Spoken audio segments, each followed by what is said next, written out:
Hey everyone, this is Sama and I'm very excited today because I'm going to tell you today a very exciting update, and that will change the way how you build the AI agents and specifically how you build the chatbots with Botsify. So let's get started. So in our new UI, what you're going to see is a chat window, and that's all. With this chat user interface, you will be building your chatbot. Yes, just like your vibe coding, you simply write your prompts and your website is ready. Similarly, you will be writing your prompts. You will be chatting with an agent that will build your agent, sort of like that. On the right side, you can see the prompt that is being built. So what I will do is start chatting with this chatbot, and you will see the prompt on the right hand will be updated, and that will be your AI prompt that will essentially be your chatbot across multiple platforms: Facebook, Instagram, WhatsApp, websites. So let's get started, and I would say first, when someone says hi, reply with hello. So I mistyped hello, but let's see. So actually reply with hello. So this is basically what is the benefit of this whole thing.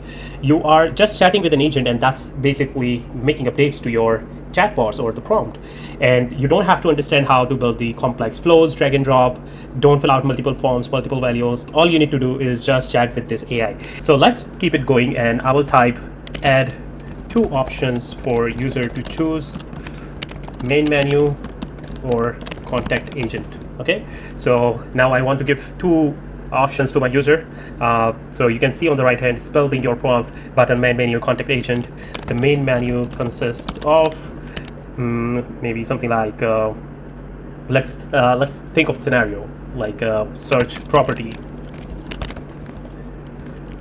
sell property.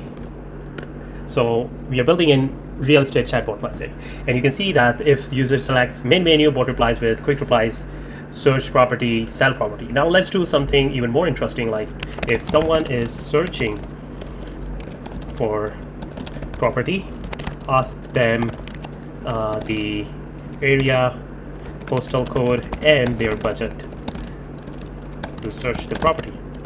That's it. So I'm just chatting with an agent and it's building my prompt. Let's do an integration, or maybe let's first do a image, or basically what we currently call media block.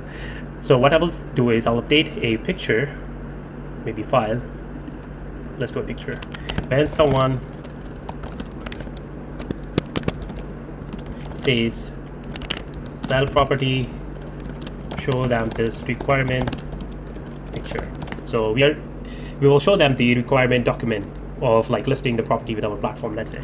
So you can see that it's building these prompts here, and that's all you have to do. Now the most exciting part is this. So when you see this, basically you can upload a file if you only want to reply from a file.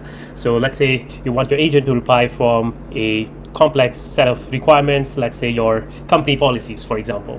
So you can upload these files and the chatbot will reply from the contents within the file. And the other thing is web search. So all you need to do is type the website URL, and the AI agent will search from the contents of your website in real time. Yes, previously it was scrolled once, and then obviously when you update your website, Botsify will have the old outdated data, but not anymore. The AI agent will search your website in real time. The last and the most exciting part here is MCP servers. Yes, so what you will be doing is integrate your AI agent with tons of the platforms that are available out there as an MCP. And to your knowledge, there are about 2,000 applications now available as an MCP. So if, for example, you want your users to do a web search, or let's say you integrate your Stripe. Okay, you simply provide your Stripe key and the platform will integrate with the Stripe. And the user comes to your agent and says something like, hey, I want to donate $50. So the AI will automatically look into your Stripe account, create a link, send to the users, the user will pay, and that's it. So that's it. So that's how easy it would be to integrate with like 4,000 plus websites, 4,000 plus platforms using MCP servers, and we'll keep adding more here. So that's pretty much it from this update. Now, the last thing that I want to bring to your attention is the deadline. So we will be launching this AI-oriented dashboard by 1st of August, and we will be migrating your existing chatbots without any efforts to the AI agent. So now you don't have to do anything, and your whole complex flow, 900 plus stories, will be simply this chat window here, and it'll be damn easy to maintain them. So that's all from this update, and I hope you are excited about it. Do let us know in comments what you think about this, and we'll try to reply to your comments and incorporate the feedback along the way.